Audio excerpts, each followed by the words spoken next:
우리 사진 몇 장 보겠는데요. 한국에서 일어나고 있는 형편들이었습니다. 그 유명한 그 구원파의 신도들이 자기들에게도 종교의 자유를 보장해달라. 언제 탄압한 적 없는데 그 열매를 봐서 너무 아닌 것 같으니까 그 교주라는 사람이 너무 잘못된 일을 하고 있으니까 그걸 정부가 조사한다는 일에 저렇게 억지를 부리는 사진입니다. 또 한 장의 사진은 자기 아들, 딸들이 학교 다니다가 멀쩡한 직장을 다니다가 미혹을 받아가지고 어느 집단에 들어갔는데 도무지 돌아올 생각을 안 하는 거예요.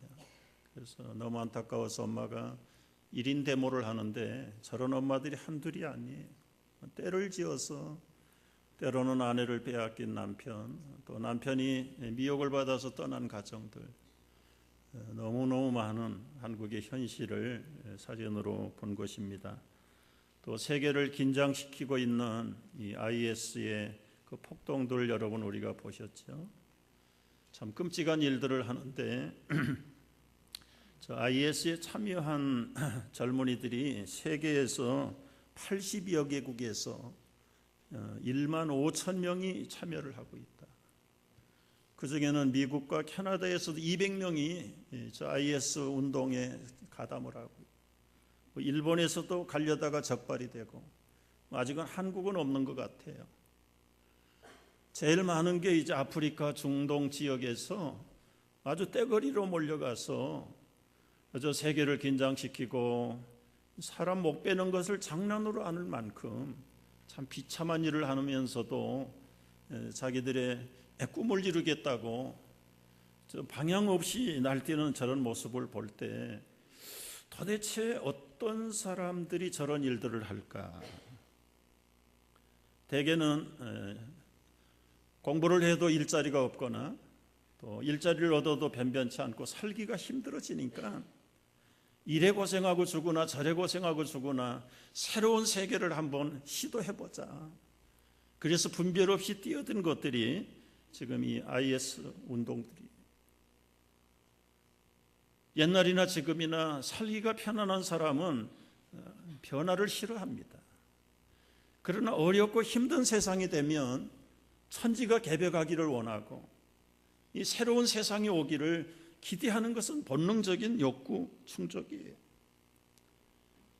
지나간 세계 역사를 봐도 그래요. 이 프랑스 혁명이나 러시아 혁명은 궁극적으로 배고픈 농민들, 평민들, 거기다가 귀족들의 억압을 받고 인권을 유린당하는 것에 대해서 참지 못하고 이렇게 굶어 죽고 짓밟혀 죽으나 새로운 세계를 한번 뒤집어 보려고 하는 것이 소위 말하는 혁명으로 나타나요. 혁명으로.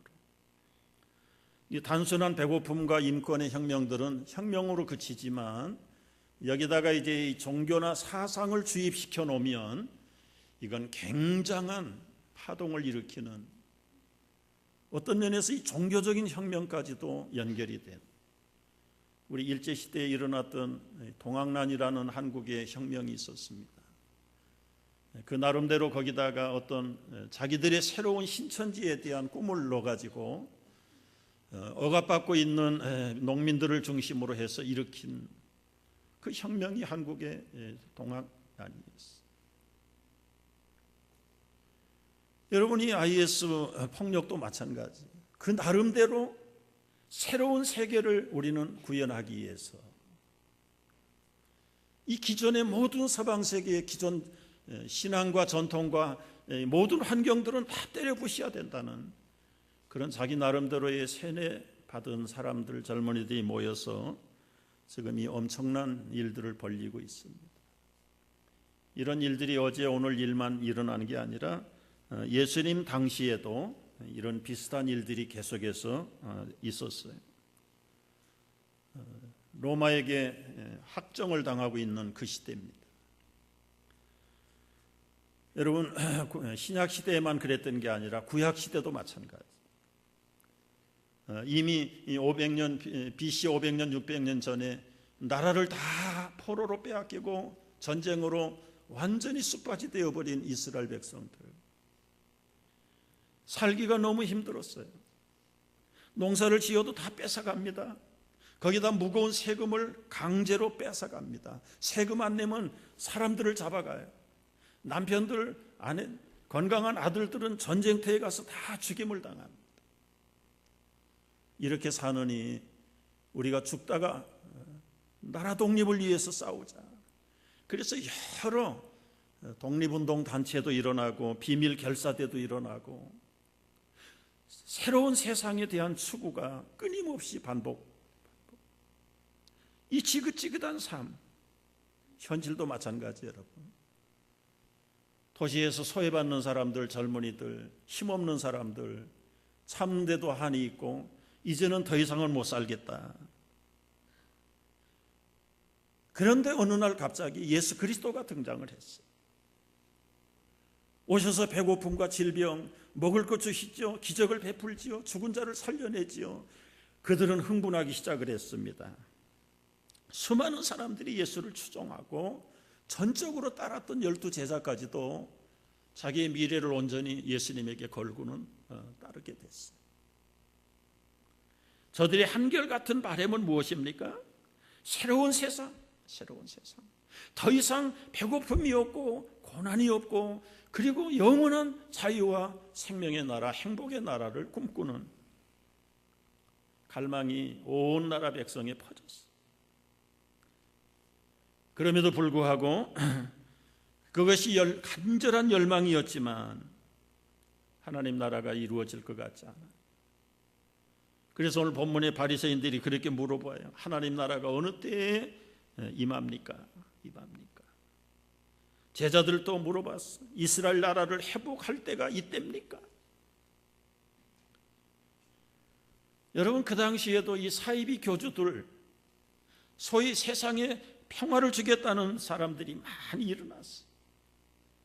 심지어는 세례 요한이 그런 메시아가 아닌가. 그래서 모든 유대인들 다 세례 요한을 추종을 했어. 신흥 종교들이 일어납니다. 예수님 당시에 있었던 종파들을 보면 에센파라는 열심당원, 젤롯이라고 하는 열심당원들이 일어나고, 그리고 시오니즘, 시오니스트, 시온의 나라를 회복해야 된다.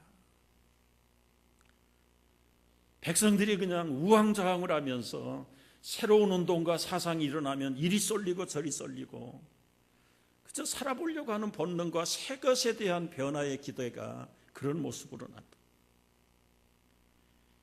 오늘날 우리 교회 안에서도 이 하나님 나라에 대한 분명한 이해가 없을 때 살기가 너무 팍팍하잖아요. 뭐 믿노라고 지금까지 왔지만 크게 달라지는 것 같지 않고 여전히 하나님 사랑한다고 하는데 기도해도 들어주지 않고 변하지 않는 답답한 삶의 현실에서 돌파구를 찾다 보니까 하나님 나라가 속히 임하면 좋겠다. 그런데 온다는 하나님의 나라는 이루어지지 않고 모순과 갈등이 계속해서 반복되니까 미혹하는 무리가 와서 솔깃하게 이야기하면 거기에 쏙 빠져가지고는 그냥 다 한 사람 가는 것 정도로 그치는 게 아니라 그 사람이 가면 그 가정이 파괴되고 거기에 모든 생명과 재산을 다 갖다 바쳐야 되고, 그래서 이 참 사회적인 문제가 되어 있는 것이 이 사이비 운동이나 이 거짓 하나님의 나라 선포 때문에 세계가 지금 들끓고 있어. 뭐 미국도 여러분 일일이 다 예를 들지 않아서 그렇지요. 전국적으로 방송을 했던 어떤 할아버지 목사님도 거짓 교리를 자꾸 퍼뜨렸다가 결국은 다 망했어. 미국도 엄청나게 많은 이단이 있고 자기가 하나님이라고 주장하는 사람들이 있는데 워낙 자유를 보장하는 나라이기 때문에 그냥 내버려두는 거예요. 이 사탄에게 경배를 해서 사람을 잡아 죽여도 미국에서는 그냥 종교의 자유라는 이름으로 그냥 문제시하지 않고 넘어가니까 미국은 평온한 것 같이 보이지만 사실은 내막적으로 들어가 보면 엄청난 일들이 벌어지고 있어요. 그래서 오늘 이 시간에는 이 하나님의 나라에 대한 분명한 이해가 있을 때 우리의 믿음의 신앙이 흔들리지 아니하고 참 이 시대를 바로잡고 완성될 하나님의 나라를 기대할 수 있게 돼요. 그래서 오늘 이 하나님 나라에 대한 바른 이해를 우리가 다시 한번 새롭게 해야 되는 시간. 먼저는 구약에 나타난 하나님의 나라를 잠깐 살펴보면은 하나님의 나라 첫 번째 출발은 에덴 동산입니다. 뭐 설명할 것이 없죠. 그러나 아담과 하와가 그 하나님의 나라 에덴 동산에서 결국은 범죄함으로 쫓겨났어요. 그 낙원에서 쫓겨난 것을 보고 신락원이라고 그랬지. 낙원을 잃어버릴 때 그때부터 이제 인간의 고생이 시작이 되는데 더위가 오고 추위가 오고 지진이 일어나고 기근이 일어나고 뿐만 아닙니다. 가시 덤불이 일어나고 엉겅기가 일어나고 옥토가 박토가 돼가지고 그저 흉년이 오고 먹을 것이 없으니까 서로 먹을 것을 약탈하기 위해서 가족들이 전쟁을 벌이고 나중에는 동네가 모여서 부족들끼리 전쟁을 벌이고 점점 국가가 만들어지니까 국가 간의 전쟁이 벌어지고 결국 이 전쟁이라는 것은 다 먹을 것, 기본적인 생명과 안녕을 유지하기 위해서 우리 것이 없으니까 가서 빼앗아오는 게 전쟁이에요. 거기에 한 거 하면 죽이고 한 거 안 하면 물건만 빼앗아가고 뿐만 아니라 하나님의 심판을 면하겠다고 바벨탑을 쌓고 나라들마다 자기들 도시를 보호하겠다고 성을 쌓고 인간의 왕국을 세우겠다고 해가지고 사울이라고 하는 왕을 세워놨는데 인간의 왕국은 결국은 무너져. 두 번째 다윗을 세워서 그야말로 하나님의 견고한 나라를 가장 부강한 이스라엘을 세워. 그럼에도 불구하고 그 아들 솔로몬 그 손자 르호암 시대에 하나님을 배신하고 하나님의 다스림을 거부하다가 북은 북대로 남은 남대로 아시리아의 바벨론에 다 포로가 되어가서 잡혀가고 그야말로 나라가 눈에 보이는 지상의 나라가 거의 유명무실한 존재가 되어버려요. 그런 가운데 하나님께서 일찍이 아브람을 불렀어요. 내가 내 나라, 내 땅, 내 지시할 곳으로 가라. 내가 내 나라를 세우겠다. 내 땅을 너희에게 보여주겠다. 그러나 여러분 그의 후손들은 하나님의 나라가 이루어지기도 전에 하나님의 통치를 거부하고 살다가 결국은 그렇게 포로가 되어버렸어요. 나라가 없어져 버렸어요. 그런 가운데서도 하나님은 하나님 나라 세우는 걸 중단하지 아니하고 이 다니엘이나 이사야 선지자를 통해서 장차 이루실 하나님 나라의 계시를 보여주신 거예요. 다니엘에게 보여주셨던 이 하나님 나라의 계시의 말씀을 2장 44절에 보면 이렇게 말씀을 하세요. 이 여러 왕들의 시대에 하늘의 하나님이 한 나라를 세우시리. 사실은 기대하고 하나님의 왕권을 그 인간의 왕들에게 다 위탁을 해서 맡겨놓았는데 인간의 왕들은 하나님 나라는커녕 자기들 나라도 제대로 지탱을 못하고 없애버리는, 그럼에도 불구하고 하나님은 포기하지 않고 하나님이 한 나라를 세우시겠다. 이것은 영원히 망하지도 아니할 것이고 그 국권이 다른 백성에게로 돌아가지도 아니하는 나라, 도리어 이 모든 나라를 쳐서 멸망시키고 통일해서 영원히 세울 하나님의 나라를 세우겠다고 다니엘에게 예언하십니다. 이 하나님이 계획하는 나라는 어떤 나라인가? 이사야 선지자에게 보여주신 하나님 나라의 모습입니다. 이새의 줄기에서 한 싹이 나고 그 뿌리에서 한 가지가 일어나서 결실하고 나라가 설 터인데, 그 나라가 설면 그 나라는 어떤 나라가 되나? 이리하고 사나운 이리하고 먹잇감인 어린 양이 함께 살아요. 함께. 표범과 어린 염소가 함께 눕고 송아지와 어린 사자, 살찐 짐승이 함께 있어 어린아이에게 끌리고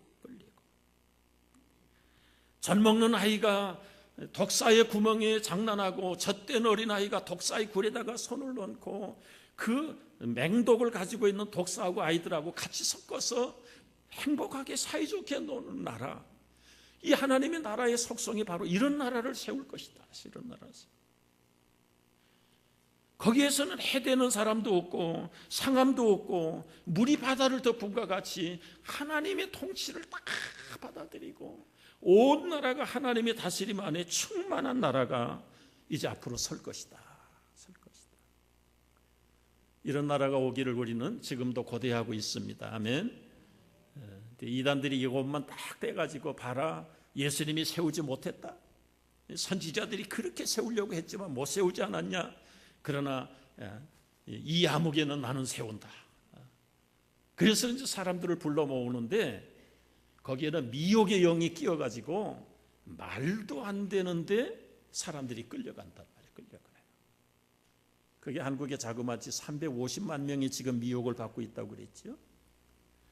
내가 하나님이라고 하는 사람이 한국에만도 47명이 있다고. 미국에는 얼마나 많을까? 세계적으로 또 얼마나 많을까? 여러분이 아프리카의 변질된 기독교를 보면 다 신에게 이 악신이 데려간 사람들이 기독교 지도자라고 그래가지고 그걸 이용을 해가지고 자기들 배를 불리는, 지금 이게 영적으로 세계적으로 파급되고 있는 현실인데 결국은 구약에서 약속하신 하나님 나라가 안 이루어졌단 말이에요. 지상에서 이루어지지 않아요. 그러니까 실망하고 있다가 신약 성경 시대가 됐어. 예수님이 나타나셨어. 하나님의 아들 예수 그리스도가 오셔서 첫 마디가 무슨 말씀을 하셨습니까? 하나님의 나라가 가까이 왔으니 회개하고 복음을 믿으라. 고대하고 갈망하던 하나님의 나라가 이제 왔다. 백성들은 귀가 번쩍 뛰었어. 그럴듯한 소문만 끝나는 게 아니라 뭐 떡 몇 개 가지고 수천 명을 먹였대더라. 귀신을 쫓아내고 병든 자를 고쳤대. 죽은 자를 살리셨대. 무리를 걸으셨대. 성난 파도를 잠잠하게 하셨대. 사람들이 혹하지 않을 수가 없어요.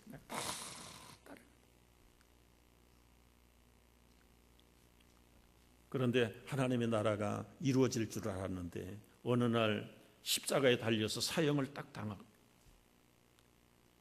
오히려 따랐던 그 백성들이 배신감 때문에 그냥 다 죽여라 죽여라 해서 십자가에 못 박아버리고, 12 제자들도 다 등 돌리고 돌아서서 도망가 버리고, 그걸로 끝난 줄 알았는데 3일 만에 그 죽었던 그리스도가 살아나셨대. 또 한 번 흥분하기 시작했는데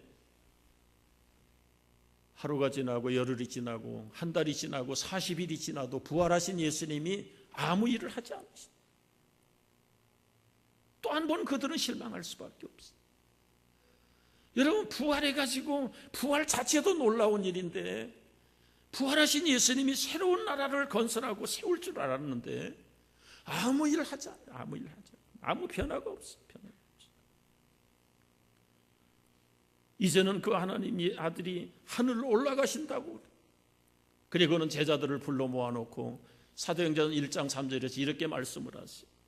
40일 동안 그들에게 보이시며 하나님 나라의 일을 말씀하시니라. 얼마나 풀이 죽었겠습니까?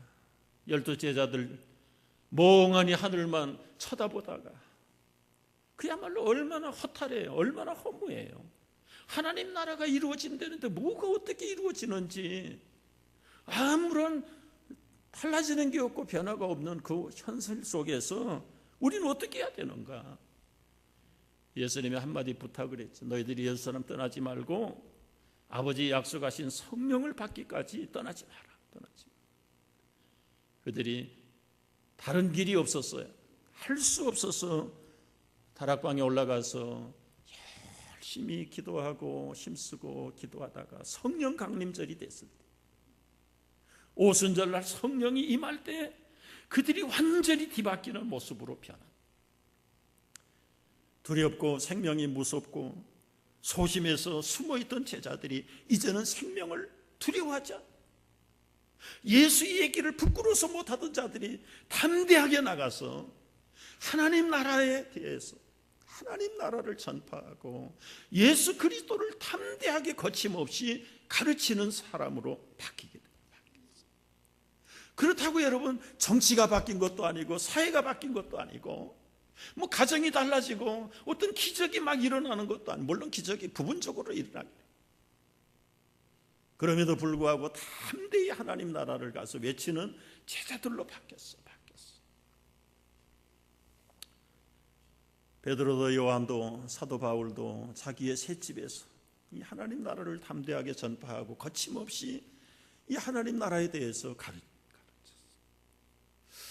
그래서 이제 우리가 이 하나님 나라를 바로 이해하기 위해서 5가지를 알아야 되는데, 첫째는 뭐냐? 어떻게 하면 하나님 나라 시민이 되어야, 하나님 나라 백성이 되어야 하나님 나라의 복을 받을 터인데, 어떻게 해서 하나님 나라의 백성이 될 수 있는가? 이건 요한복음 1장 12절에서 우리에게 너무 쉽게 가르쳐 주었어요. 다 같이 읽습니다. 영접하는 자 곧 그 이름을 믿는 자들에게는 하나님의 자녀가 되는 권세를 주셨으니, 예수를 구주라고 내가 하나님 앞에 죄인이라는 것을 인정하고 예수님의 이름을 영접하고 믿는 자들은 하나님 나라의 자녀가 되는 권세를 주셨다. 여러분, 아직도 이 영접이 없는 사람들은 이 시간 예수님을 여러분의 구주로, 왕으로 영접하고 고백하는 시간이 되시기를 바랍니다. 그러면 하나님 나라 자녀가 되고 시민권을 얻어요. 시민권을 얻어요. 그러면 이제 하나님의 나라는 어디 있느냐? 어디 있느냐? 여기 있냐, 저기 있냐, 어디 한국으로 말하면 계룡산에 있냐, 아니면 미국으로 말하면 저 콜로라도 스프링스에 있냐? 어디에 있는 게 아니에요. 두 번째는 이 지상 교회 안에 있다고 그랬어요. 마태복음 18장 20절을 보면 다 같이 읽습니다. 두세 사람이 내 이름으로 모인 곳에는 나도 그들 중에 있느니라. 이 두세 사람이 누굽니까? 예수를 영접한 하나님의 자녀들. 그 두세 사람이 모이는 그런 모임 안에 주님의 이름이 함께 하신다. 이게 교회, 이게 교회. 그러니까 너희 안에 천국이 임한다. 그 여러분 맞는 얘기지만 틀린 얘기예요. 마음이 천국 갔다가 지옥 갔다가 하루에도 몇 번씩 갑니까, 여러분? 나도 믿을 수 없는 이 마음 속에 천국이 있다는 건 예수님이 그렇게 가르친 적이 없어. 너희 안에 있다는 말은 among with you, 아니면 with 우리의 성도들 모임 속에, 목장으로 모일 때, 기도하러 모일 때, 이렇게 예배로 모일 때, 성경 공부하고 주님의 이름으로 영광을 돌릴 때, 이 거듭난 하나님의 백성들 속에, 교회 속에 하나님의 나라가 있다. 근데 문제는 무엇입니까? 성도 안에, 교회 안에 있는 하나님의 나라는 아직도 불완전한 하나님의 나라다. 그러니까 우리가 미숙하니까, 미숙한 사람들이 모이니까 미숙한 일들이 벌어지는 거예요. 여러분, 아직도 영적으로 볼 때는 오줌 싸고 똥 싸는 사람도 많아. 시기하고 다투고 서로 분파를 짓고. 왜 그렇습니까? 미완성된, 완성을 향한 지상교회의 모습이에요. 그렇다고 해서 여러분, 이 교회를 떠나버리면 하나님의 나라가 없어요. 하나님의 나라는 하나님이 통치하시는 통치 안에 있어야 돼요. 그 하나님의 가르침과 인도하심 안에 있는 하나님의 백성들의 모임 공동체가 하나님의 나라예요. 그래서 이 교회는 불완전한 교회예요. 지상교회는 완성을 향한 교회지 완성된 교회가 아닙니다. 가시적인 교회, 눈으로 보이는 지상교회는 지금 완전한 교회를 이루어가고 있는 공사 중인 교회들이에요. 그 공사 중인 하나님의 나라다.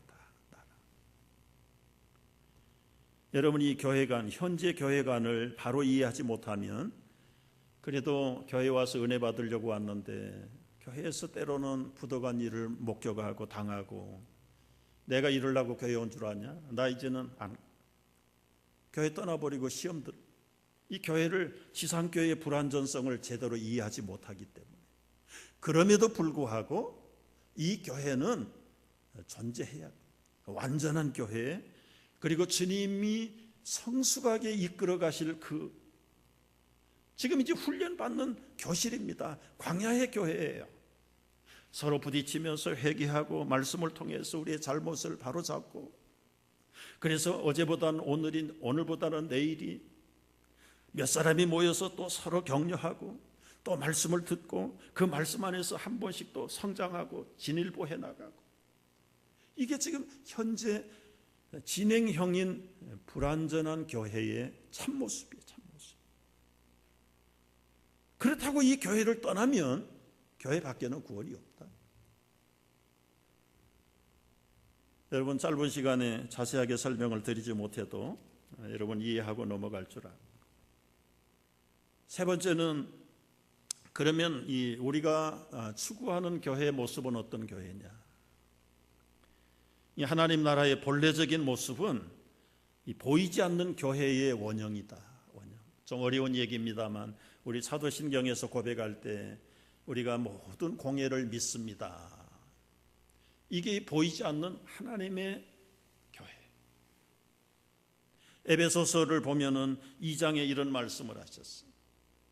이제부터 하나님의 백성이 된 우리들은 외국 사람도 아니고 나그네도 아니다. 동일한 시민이고 하나님의 가족이다. 가족.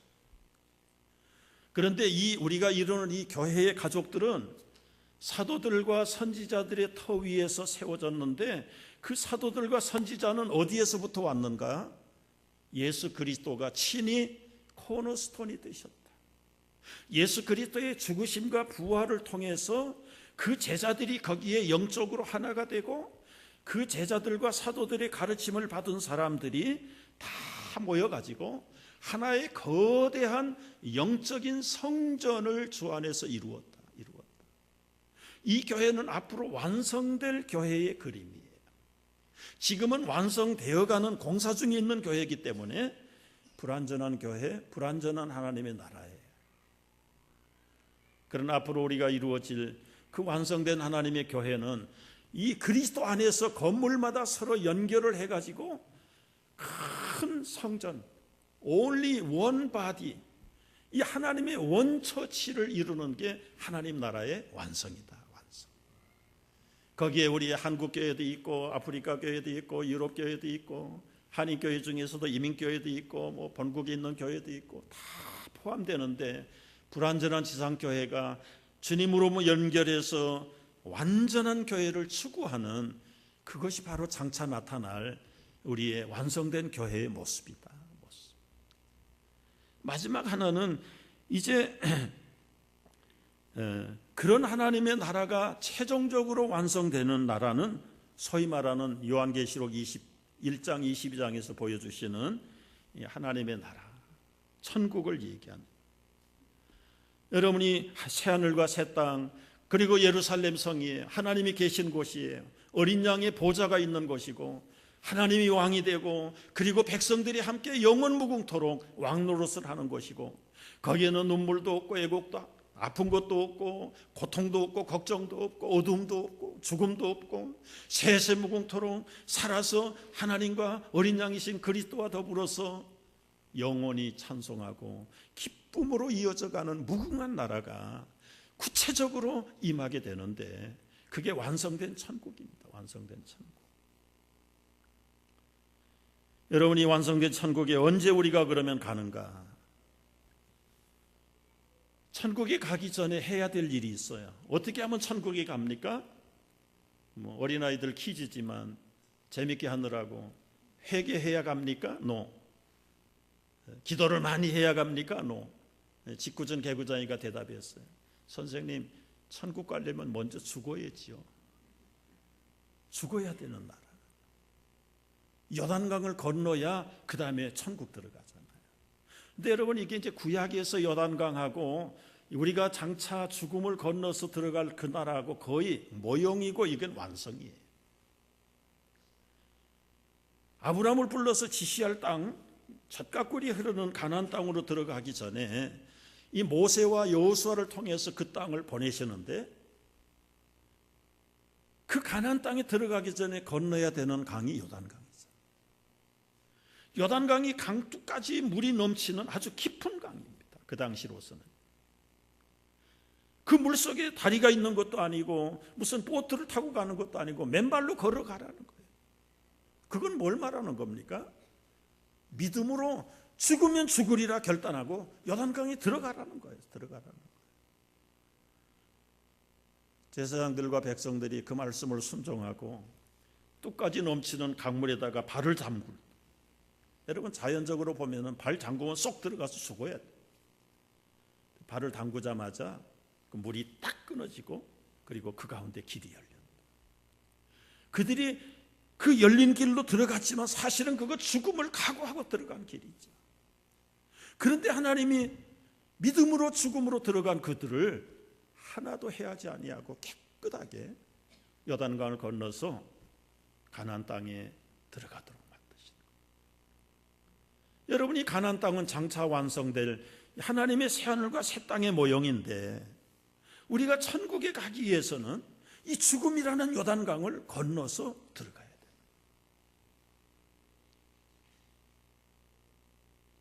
여러분 얼마나 아름다운 나라인지 요한계시록 21장 22장을 보면은 참 찬란하고 아름다운 나라.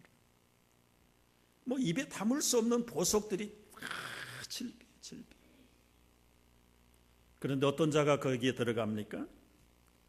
말씀을 보니까 요한계시록 20장 6절에 첫째 부활에 참여하는 자들이 복이 있다. 여러분 첫째 부활은 어떤 부활이냐? 예수님이 재림을 하실 때 주 안에서 죽은 성도들이 먼저 일어납니다. 이 살아있는 우리들보다 죽은 무덤이 열려요. 근데 열리는데 신자, 난신자, 크리스찬이 다 열리는 게 아니고 주 안에서 죽은 자들이 먼저 일어나요. 그게 첫째 부활이에요. 첫째 부활. 그 다음에 살아있는 우리는 이제 새로운 모습으로 공중에 들림을 받아요. 첫째 부활, 둘째 부활을 말할 때요, 둘째 부활은 예수 안 믿고 죽은 불신자들도 부활해요. 부활. 그래서 첫째 부활, 둘째 부활로 구별을 해놓은 거예요. 사망도 둘째 사망이 있습니다. 한 번 육체가 죽는 것 첫 번 사망이지만 이제 주 안에서 죽은 자들은 살아났기 때문에 더 이상 사망이 없어요. 그러나 예수 믿고 죽지 않는 불신자들은 둘째 부활에 참여하긴 하는데 심판을 받고 지옥으로 영원한 저주를 받고 들어가야 되기 때문에 그 두 번째 죽음을 사망이라고 해요. 둘째 사망. 그 심판의 사망이에요. 그러니까 부활이라는 단어가 좋긴 한데 둘째 부활은 그건 저주입니다. 여러분 첫 번째 부활에 들림을 받는 여러분 되시기를 축복합니다. 영생이라는 단어가 좋은데 천국에서 영생을 해야지 지옥에서 영생하면 그건 영원토록 저주입니다. 여러분 천국에서 영생하는 하나님의 자녀들이 되시기를 축복합니다. 지금 이 시대는 이 둘째 사망, 첫째 사망, 영원한 부활과 둘째 부활을 갈라놓는 아주 과도기적인 교회 시대에 있다. 교회 시대. 거기 여러분 금요일부터 시작된 킹덤 스쿨의 핵심도 그거예요.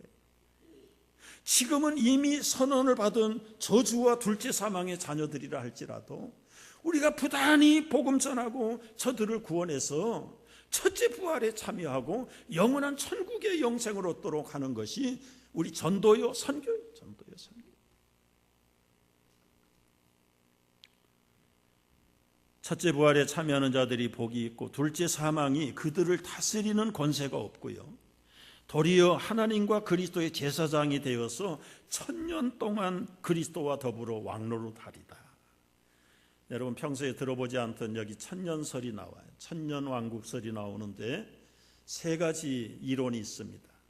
전천년설, 후천년설, 무천년설. 여러분 전천년설은 예수님이 재림하신 다음에 공중에서 우리 살아있는 성도들도 혼인예식을 거치고 그리고 천년왕국이 그때부터 시작이 된다. 그리고 나서 심판이 있고 영원한 새하늘과 새 땅으로 들어간다. 이거는 굉장히 드라마틱한 이야기고 아주 그냥 박진감이 있는 스토리 전개예요.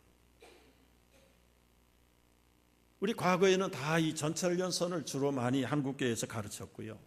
또 그걸 믿었어요. 그런데 이제 또 반대로 후천년설을 주장하는 학설이 있어요. 예수님이 재림하시기 전에 지금 천년왕국이 계속되고 있는지 모른다. 천년왕국이 끝난 다음에 예수님이 재림하시고 심판이 있고 영원한 새하늘과 새 땅으로 간다. 근데 이것도 저것도 아닌 것이 무천년설입니다. 무천년설은 예수님의 초림, 2000년 전에 이 땅에 오신 그 시대부터 재림하는 그 시간까지를, 이건 완전히 교회가 존재하는 시대이기 때문에 교회 시대다. 천년이 아니고, 그래서 주로 이제 교회의 권위를 내세우는 로마 천주교회나 많은 종파에서 무천년설을 따르기도 해요. 그러나 여러분, 전천년이나 후천년이나 무천년이 성경에 없는 얘기는 아니에요. 다 세 가지가 성경의 근거가 다 있어요.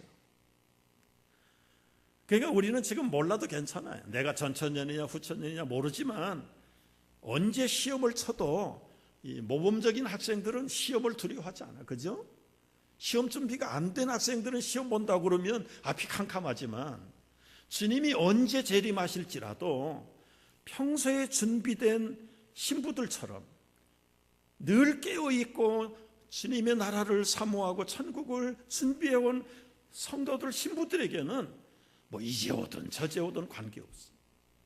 거기에 우리가 하나님 나라를 기다리는 신부들의 깨어있음이 필요한 것이고 근거가 있어야 돼. 그런데 잘못된 길을 열면, 아까 얘기했죠, 그때 많은 사람들이 일어나서 미혹을 하게 될 터인데, 마태복음 24장 33절에 보면 예수님이 이렇게 부탁을 하셨어. 다 같이 읽어요. 그때에 사람이 너희에게 말하되 보라 그리스도가 여기 있다 혹은 저기 있다 하여도 믿지 말라, 믿지 말라. 얼마나 사람들이 미혹을 하는지, 상대적으로 얼마나 새하늘과 새 땅을 사모하고 있는지. 그런데 성경적인 천국에 대한 바른 이해가 없기 때문에 여기 있다 그러니까 확 따라가고, 저기 있다 그러니까 따라가고, 그래서 결국은 개인도 망하고 가정도 무너지고 인생이, 사회가 비극이 돼. 여러분, 우리가 깨어있는 성도들, 그런 기름을 준비한 신부들처럼 정말 주님이 이제 재림하시는 그 나라를 바라보면서, 지금 교회가 때로는 우리의 성도의 삶이 실망스러운 삶이 있어도 이건 지금 불완전한 공사 중인 교회의 모습이고, 그리고 완성을 향한 하나님 나라 모형이라는 걸 생각하고 성화의 과정 속에서 완성된 그 나라를 준비하고 담대하게 하나님 나라 복음을 전파하고 깨어서 그 나라를 기대하는 지혜로운 하나님 나라 성도들 되시기를 주의 이름으로 축복합니다.